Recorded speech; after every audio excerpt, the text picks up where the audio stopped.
Hello বন্ধুরা, আজকে আমি নিয়ে চলে এলাম হেয়ার কেয়ারের একটা আমার রুটিন নিয়ে।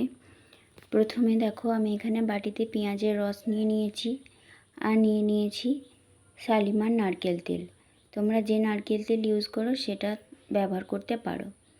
এখানে নারকেল তেলের সঙ্গে এই পেঁয়াজের রসটাকে ভালোভাবে মিক্সড করতে হবে। তো যত পরিমাণ পেঁয়াজের রস নেবে তত পরিমাণে নারকেল তেল এখানে নিতে হবে।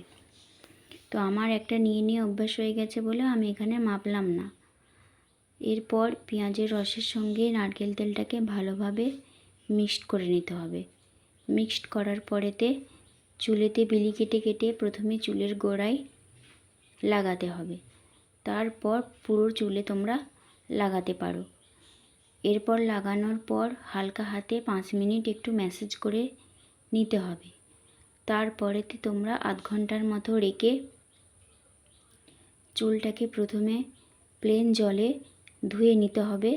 তারপর শ্যাম্পু করে নিতে হবে। শ্যাম্পু করার পর এক মগ জলে একটা লেবুর রস দিয়ে সেই জলটাকে পুরোটা মাথায় ঢেলে নিতে হবে, দিয়ে টাওয়েল ড্রাই করে নিতে হবে।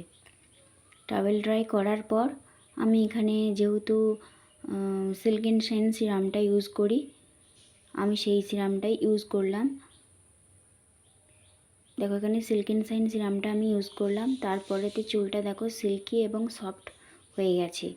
এটা আমি প্রতি রবিবার করে থাকি, তোমরাও এটা ট্রাই করতে পারো।